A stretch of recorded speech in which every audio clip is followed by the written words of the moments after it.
Indo British advanced pain clinic, నొప్పి మాయం, surgery దూరం. For appointments 9155515563. Welcome to I dream. Chhattisgarh రాష్ట్రంలో మావోయిస్టులు నిర్మూలనగా లక్ష్యం సాగుతున్న పోలీసులు ఒకవైపు ఎన్కౌంటర్లు చేస్తూనే మరోవైపు డంపులు స్వాధీనం చేసుకోవడం, సరెండర్ ని అమలు చేయడం చేస్తున్నారు. ముఖ్యంగా కొండగాం జిల్లాలో అక్కడ యంగ్ అండ్ డైనమిక్ ఆఫీసర్ ఎక్కువగా సరెండర్ పాలసీని ఇంప్లిమెంట్ చేస్తూ అక్కడ అజ్ఞాతులు ఉన్న మావోయిస్టులందరూ తీసుకురావడం, సరెండర్ పాలసీని ఇంప్లిమెంట్ చేయడం, వాళ్ళకి జనజీవన స్రవంతులు కలపడానికి ఎక్కువగా ప్రాధాన్యత ఇస్తున్నారు. అదొక్కటే కాకుండా డంపులు స్వాధీనం చేసుకోవడం, తుపాకులు తీసుకొచ్చి ఆ సరెండర్ చేయడం అంటే మావోయిస్టు పార్టీకి పెద్ద దెబ్బ తగిలేదని చెప్పుకోవచ్చు. ఒక 2 రోజుల క్రితం ఛత్తీస్గఢ్ రాష్ట్రంలో జరిగిన కూంబింగ్ లో ఒక డంప్ దొరకడంతో దాదాపు ఎక్కువ బర్మా తుపాకులు, అదేవిధంగా మందుగుండ సామాగ్రి దొరికింది. అంతేకాకుండా ఒక ముఖ్యమైన వ్యక్తిని, ఉసండి లాంటి వ్యక్తిని కూడా సరెండర్ చేయించిన యంగ్ అండ్ డైనమిక్ ఆఫీసర్ ఈ రోజు మన గెస్ట్. ఆయన అడిగి చాలా క్లారిటీగా ఛత్తీస్గఢ్ రాష్ట్రంలో 2026 సరికి మావోయిస్టు నిర్మూత రాష్ట్రంగా ప్రకటించడంలో దానికి ఎంతవరకు వాళ్ళు కృషి చేస్తున్న విషయాన్ని సార్ నాడు తెలుసుకుందాం. సార్ నమస్తే అండి. నమస్తే మురళీధర్. నమస్తే. ఇప్పుడు మనం చూస్తున్న ఆఫీసర్ అక్షయ్ కుమార్ గారు, తెలుగు ఐపీఎస్ ఆఫీసర్, ఇక్కడ నుండి ఛత్తీస్గఢ్ వెళ్ళి అక్కడ తన ప్రతాపాన్ని, తన పడ్డ కష్టాన్ని చాలా క్లియర్ గా చూపిస్తున్నారు. అంటే మావోయిస్టు పార్టీ అనేది నిర్మూలించడానికి కేవలం ఎన్కౌంటర్లు ఒకటే పరిష్కారం కాదు, సరెండర్ కూడా చేయొచ్చు అనేది ఎక్కువగా ప్రాధాన్యత ఇస్తున్నారు. ఆయన అడిగి ఇప్పుడు కొండగాం జిల్లాలో ఎంతమందిని సరెండర్ చేయించారు, నిన్న మొన్న దొరికింది అనుకున్న డంప్ వల్ల పార్టీకి ఎంత నష్టం జరిగి ఉండొచ్చిన విషయాన్ని సార్ అడుగుదాం. సార్, మీరు ఇటీవల కాలంలో తీసుకున్న ఒక ప్లాన్ ఆఫ్ యాక్షన్ చూస్తుంటే ఒకవైపు మీ పార్టీ అంతా కూడా కోంబింగ్ చేస్తున్న ఎక్స్చేంజ్ ఆఫ్ ఫైర్లు జరుగుతుంటాయి, కానీ మీరు మాత్రం సరెండర్ పాలసీ తీసుకురావడం, ఉసండి లాంటి వ్యక్తిని సరెండర్ చేయించడం, అతని మీద దాదాపు 8 లక్షలు ఎంతో రివార్డు కూడా ఆయనకి హ్యాండ్ ఓవర్ చేయడం జరిగింది. అంతేకాకుండా డంపులు స్వాధీనం చేసుకోవడం, అంటే మందు పాత్రలు ఎక్కువగా ఆ డంపులు దొరకడం అనేది పార్టీకి పెద్ద నష్టంగా చెప్పుకోవచ్చు. ఎందుకంటే కొద్ది రోజుల క్రితం మందుగుండ పాత్ర పెరగడం వల్ల అక్కడ దాదాపు 12 మంది పోలీసులు కూడా చనిపోయారు.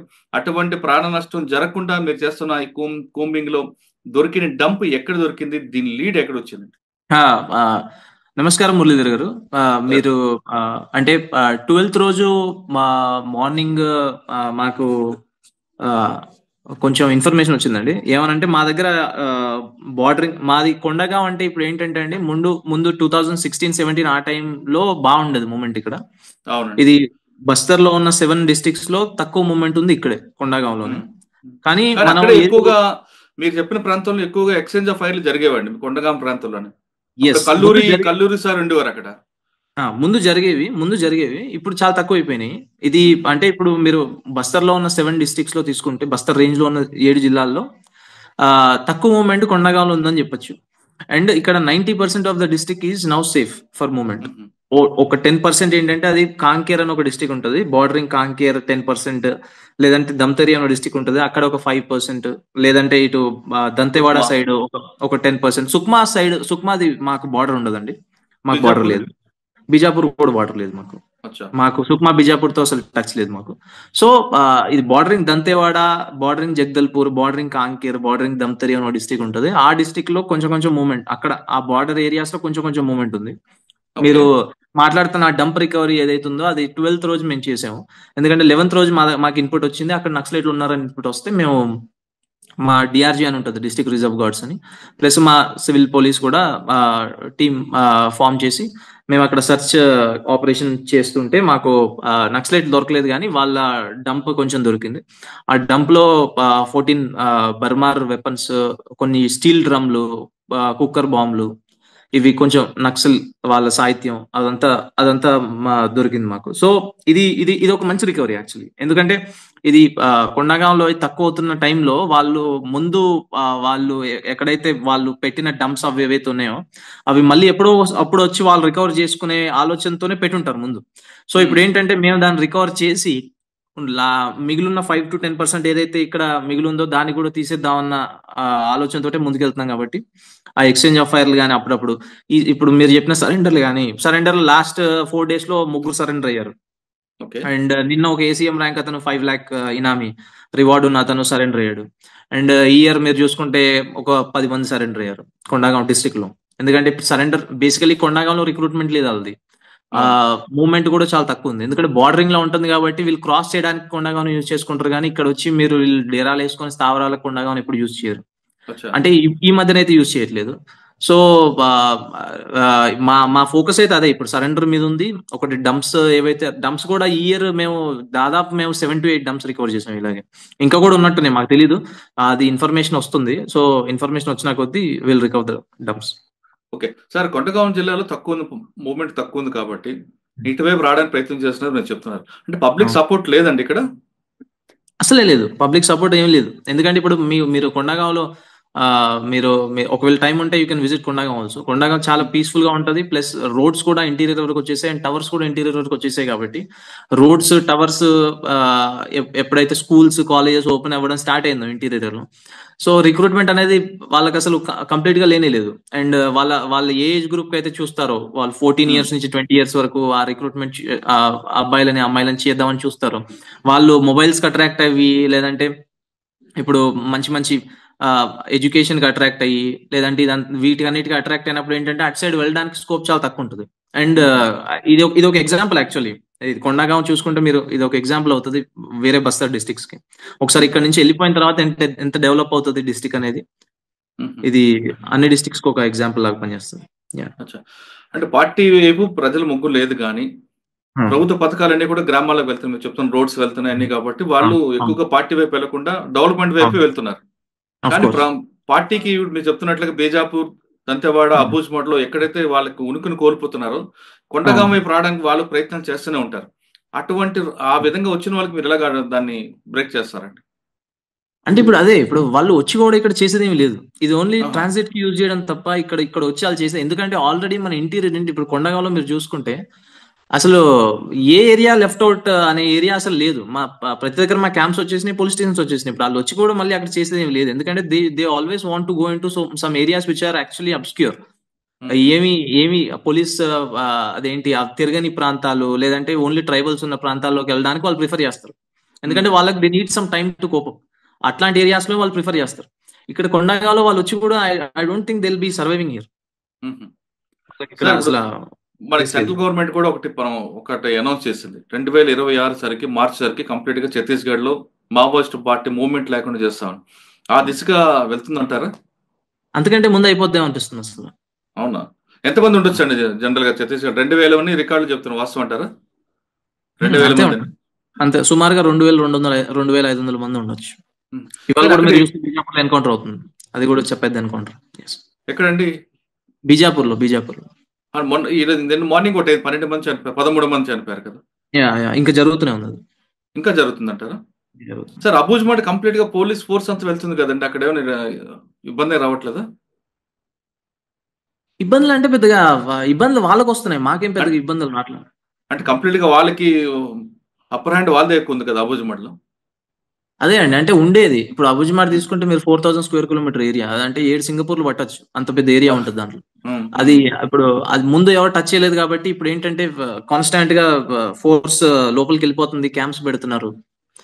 అండ్ ప్రాపర్ గా మీకు చూస్తే ఎక్స్చేంజ్ ఆఫ్ ఫైర్లు అన్నీ అవుతున్నాయి. అండ్ వాళ్ళ బాడీలు ఎక్కువ దొరుకుతున్నాయి, డంపులు రికవర్ అవుతున్నాయి, సరెండర్లు చాలా విపరీతంగా సరెండర్లు అవుతున్నాయి. ఎందుకంటే వాళ్ళ దగ్గర వేరే ఆప్షన్ లేదు. ఒకటి సరెండర్ అవ్వచ్చు, లేదంటే ఎప్పుడప్పుడు అరెస్ట్ అవుతారు, లేదంటే ఎప్పుడప్పుడు చచ్చిపోతారు. ఇవి 3 ఆప్షన్లు తప్ప వాళ్ళ దగ్గర వేరే ఆప్షన్లు ఏమి లేవు. సో వాళ్ళకు కూడా అర్థమైపోయింది. అండ్ రిక్రూట్మెంట్ చాలా తగ్గిపోయింది. వాళ్ళు ట్రైనింగ్ క్యాంపులు ఆర్గనైజ్ చేయలేకపోతున్నారు, అంత ఖాళీ సమయం వాళ్ళకి దొరకట్లేదు. అండ్ ఇప్పుడు సెంట్రల్ కమిటీలో చూసుకుంటే మీరు 7-8 మంది తప్ప ఎక్కువ లేరు. అందరూ కరోనా వాళ్ళు చచ్చిపోయిన వాళ్ళు, లేదంటే తర్వాత పట్టుబడిన వాళ్ళు, లేదంటే చచ్చిపోయిన వాళ్ళే ఉన్నారు. సో ఇప్పుడు మీరు చూసుకుంటే వాళ్ళ దగ్గర వేరే ఆప్షన్ లేదు ఇంకా. సార్, మీరు చెప్తున్న సెంట్రల్ కమిటీలో ఎక్కువగా తెలుగు వారు ఉన్నారు, వాళ్ళ లీడ్ కింద మీరు చెప్తున్న ఛత్తీస్గఢ్ ఆదివాసులు పనిచేయడానికి ఇష్టం లేరనేది ఒక ఇన్ఫర్మేషన్, వాస్తవం అంటారా? అది కూడా ఏజ్డ్ గ్రూప్ ఉన్నారు కాబట్టి, అది కూడా ఆంధ్ర వాళ్ళు అంటే తెలుగు వారు ఎక్కువగా డామినేట్ చేస్తున్నారు అన్నది. అది ముందు నుంచి డామినేట్ చేసేవాళ్ళే, తెలుగు వాళ్ళే. ఎందుకంటే వాళ్ళే కదా ఇక్కడికి వచ్చి మూవ్మెంట్ టేక్ ఓవర్ చేసి అదంతా చేసింది. బట్ మీరు ఇంటర్నల్ గా ఏదైతే చెప్తున్నారో నాకు పెద్దగా ఐడియా లేదు. ఓకే సార్, హిడ్మా అనేది మీకు ఛత్తీస్గఢ్ పోలీస్ కి ఒక టార్గెట్, ఆ మూవ్మెంట్ ఉందంటారు అక్కడ? అది ముందుండేది. ఇప్పుడు ఆయన పేరు వినపడట్లేదు, అసలు ఆయన ఎక్కడ ఉన్నాడో తెలియదు. ఆయన నాకు తెలిసి త్వరలోనే అయిపోతుంది ఆయన పని కూడా. ఓకే సార్, ఇంకొక ఇన్ఫర్మేషన్ వస్తుందండి. 26 సరికి గవర్నమెంట్ కంప్లీట్ గా పార్టీని క్లోజ్ చేయడానికి ఉంది కాబట్టి ఈలోగే పార్టీ దానికి ఒక లీగలైజ్ చేసి ఒక విరామం ఇద్దాం, ఇంటర్వెల్ ఇద్దాం అనేది ఒక జరుగుతుంది. సెంట్రల్ కమిటీలో చర్చ జరుగుతుందని ఒక ఇన్ఫర్మేషన్ ఉందండి. అంటే 1973లో కొంటపల్లి సీతారామయ్య గారు తీసుకున్న ఒక నిర్ణయం అప్పుడు ఏ విధంగా తీసుకున్నారు, పార్టీకి లీగలైజ్ చేసి కొంతకాలం గ్యాప్ ఇచ్చారు. అదే పాలసీని ఇప్పుడు కూడా ఇంప్లిమెంట్ చేసి కొంతకాలం గ్యాప్ ఇద్దాం పార్టీకి, అంటే పోలీసుల చేతిలో చనిపోకుండా మనకు మనమే కానీ ముందే సరెండర్ అయిపోయి కంప్లీట్ గా పార్టీ క్లోజ్ చేద్దాం అని. అదే పార్టీ క్లోజ్ చేయాల్సిందే, వాళ్ళకి ఇంక వేరే ఆప్షన్ లేదు. సరెండర్ అవ్వాలా, లేదంటే జంగల్లో ఉండి ఎక్స్చేంజ్ ఆఫ్ ఫైర్ ని ఎదుర్కోవాలా. రెండే ఆప్షన్లు ఉన్నాయి వాళ్ళ దగ్గర. So I don't think the second option would be advisable. First option surrender అయితే చాలా మంచిది. సార్ వీరికి ఇంకా వెపన్స్ ఎక్కడి నుంచి వస్తున్నాయండి? ఉన్నాయి, వాళ్ళు లోకల్ గా ముందున్నాయే ఉన్నాయి. ఈ లోకల్ లో వీళ్ళు బీజీఎల్ బర్మార్లు మ్యానుఫాక్చర్ చేసుకుంటున్నారు. ఇప్పుడు నిన్న దొరికిన అతను కూడా మాకు కింజరు హుసేండి అని అతను సరెండర్ అయ్యాడు వచ్చి. అవును. అండ్ అతను వెపన్ ఏం తీసుకొని రాలేదు, కానీ అతను టెక్నికల్ టీమ్ లో పనిచేసేవాడు. ఈ బర్మార్లు బీజీఎల్ ఇవి మ్యానుఫాక్చర్ చేయడంలో అతను ఈ కాంకేర్ అనే ఏరియాలో పనిచేస్తా ఉంటాడు ఎక్కువ. సో అతను కూడా చెప్పింది అదే, ముందుతో కంపేర్ చేస్తే అసలు వాళ్ళ దగ్గర ఏమీ లేదు, ఇప్పుడు చాలా తగ్గిపోయినాయి. ముందున్నవే యూజ్ చేస్తున్నారు, బుల్లెట్లు కూడా ఉండవు, చాలా తగ్గిపోయినాయి. సార్ ఫండ్ ఎక్కడి నుంచి వస్తుందండి వాళ్ళకి? ఫండ్ అదే ఇప్పుడు ముందు కాంట్రాక్టర్ల దగ్గర నుంచి, టెండుపత కాంట్రాక్టర్ల దగ్గర నుంచి, వాళ్ళ దగ్గర నుంచి, వీళ్ళ దగ్గర నుంచి వచ్చేది. బట్ ఇప్పుడు గవర్నమెంట్ ఒక మంచి డెసిషన్ తీసుకుంది. ఎందుకంటే ముందు ప్రైవేట్ వాళ్ళు పర్చేజ్ చేసేవారు, ఇప్పుడు గవర్నమెంటే పర్చేజ్ చేస్తుంది ఇక్కడ నెక్స్ట్ టెండుపత సీజన్ నుంచి. సో నాకు తెలిసి ఆ వచ్చే ఫండ్ కూడా పోతుంది. ఇంకా వాళ్ళ దగ్గర ఇంకా వేరే ఆప్షన్లు లేవు. ఓకే సార్, ఫైనల్ గా చెప్పండి, మీ దగ్గర సరెండర్ అవడానికి వచ్చిన వాళ్ళందరికీ కావాల్సిన పాలసీలు ఇచ్చి వాళ్ళకు సరెండర్ పాలసీ ఇంప్లిమెంట్ చేస్తారా, లేదు కేసులు పెట్టి జైల్లో పంపిస్తారా? అసలు సరెండర్ అయిన వాళ్ళని ఎవరిని మేము జైల్లో పంపం. అసలు అబ్సల్యూట్లీ అది పైనుంచి మాకు ఆర్డర్. సరెండర్ ఒకసారి అయితే వాళ్ళని బాగా చూసుకోవాల్సిన రెస్పాన్సిబిలిటీ మాది. మీకు ఎవరైనా మెయిన్ టార్గెట్ ఉన్నారండి? మరి ఇప్పుడు టార్గెట్ నేను అట్లా టార్గెట్ ఏం పెట్టుకోను, ఎవరు దొరికితే వాళ్ళు. అందరూ ఈక్వల్. నేను ఎమోషనల్ గా ఎప్పుడు రియాక్ట్ అవ్వను. ఇతను టార్గెట్ పెట్టుకొని రివెంజ్ మోడ్ లో వెళ్ళడం అట్లాంటివి ఉండవు. నక్సల్ అంటే నక్సల్, అందరూ సేమ్. కరెక్ట్ గా కొంతమంది ట్రబుల్ మాంగర్స్ ఉన్నారు కదండి, అందులో మీకు ఎవరు ఉన్నారు? అట్లా ఎవరు ఉన్నారు? నాకు అందరూ ట్రబుల్ మాంగర్స్, అందరూ ఈక్వల్. అంటే సెంట్రల్ కమిటీ ఏమని అది పార్టీ మెంబర్ నుంచి మొదలుకొని సెంట్రల్ కమిటీ వరకు అందరినీ we look at the same way. Okay sir, party మీకు ఛత్తీస్గఢ్ గవర్నమెంట్ మంచి డెసిషన్ తీసుకుంది, ఖచ్చితంగా 2026 తీసుకొద్దామని. అంటే పర్టికులర్ గా ఇటువైపు పోలీసుల వైపు నుంచి అటు అన్నల వైపు మధ్య నలిగిపోతున్న ఆదివాసీలకి అభివృద్ధి కోసం మంచి కార్యక్రమం చేస్తుంది. ఆ ప్రోగ్రామ్స్ అన్ని కూడా గ్రౌండ్ లెవెల్ వెళ్తున్నాయి అనుకుంటారా? 100% వెళ్తున్నాయండి. ఇప్పుడు అంటే మేము ఇంత ఫ్రీక్వెంట్ గా మూవ్మెంట్ జంగల్లోకి చేస్తామని మేము ఎప్పుడు ఊహించలేదు అసలు. అంటే మొత్తం మేము ఎవ్రీ వీక్ విలేజ్ లోకి వెళ్ళి మొత్తం నేను మా కలెక్టర్ గారు వెళ్ళి మొత్తం డిస్ట్రిక్ట్ అడ్మినిస్ట్రేషన్ తీసుకెళ్లి క్యాంప్స్ పెట్టడం, వాళ్ళకి ఏం కావాలో చూడడం, వాళ్ళు కూడా ఫస్ట్ టైం గవర్నమెంట్ ని చూడడం, ఇట్లాంటి స్కీమ్స్ లో వాళ్ళు పాలు పంచుకోవడం, ఇవన్నీ అసలు అది వాళ్ళు కూడా ఎప్పుడు అనుకోని థింగ్. ఇదంతా వాళ్ళకు కూడా ఇది చాలా బాగా అనిపిస్తుంది, ఎందుకంటే ఇన్ని బెనిఫిట్స్ ఉంటాయని వాళ్ళకు కూడా అసలు ఐడియా లేకుండా ఎప్పుడు. ఓకే, అంటే అడవుల్లో కూడా మీరు టీవీలు పెట్టి వాళ్ళందరూ కూడా మొబైలైజ్ చేస్తున్నారట కదా? అదే, అంటే ఇప్పుడు టీవీలు అనేది ఒక రెడెండెంట్ టాపిక్ అయిపోయింది. ఎవరి దగ్గర అయినా మొబైల్స్ ఉన్నాయి, టవర్స్ వచ్చేసినాయి. అసలు ఎవరు నాకు తెలిసి టీవీలు చూడట్లేదు ఇప్పుడు. మొత్తం అందరు యూత్ అంతా మొబైల్లో ఉన్నారు. ఫారెస్ట్ లో కూడా అరే మీరు ఇక్కడ చూస్తే సర్ప్రైజ్ అవుతారు. మీరు ప్రతి ఒక్కరికి ప్రపంచంలో ఏం జరుగుతుందో అందరికి తెలుసు, గవర్నమెంట్ స్కీమ్స్ ఏమున్నాయో అందరికి తెలుసు, వాళ్ళు ఎట్లా అప్లై చేసుకోవాలో అందరికి తెలుసు, అన్ని ప్రాపర్ గా వాళ్ళకి అవైలబిలిటీ ఉంది ఇప్పుడు. ఓకే సార్, ఫైనల్ గా చెప్పండి సార్, ఇటువైపు పోలీసులు కానీ అటువైపు వాళ్ళు కానీ చనిపోకుండా, ఛత్తీస్గఢ్ లో ఇంకా రక్తపు మరకలు కనబడకుండా, లేదా బుల్లెట్ల సౌండ్ ఆగిపోవాలంటే ఏం చేయమంటారు? 2026 తర్వాత ఆగిపోద్ది అనిపిస్తుంది. అది ఆగటం కరెక్టే సార్.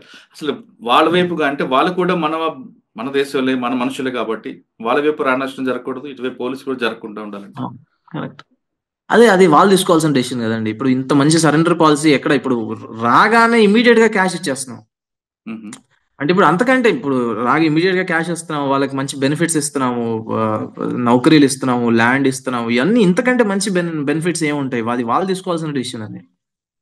సార్ మీరు డైరెక్ట్ గా పార్టీకి ఒక అపీల్ చేయండి.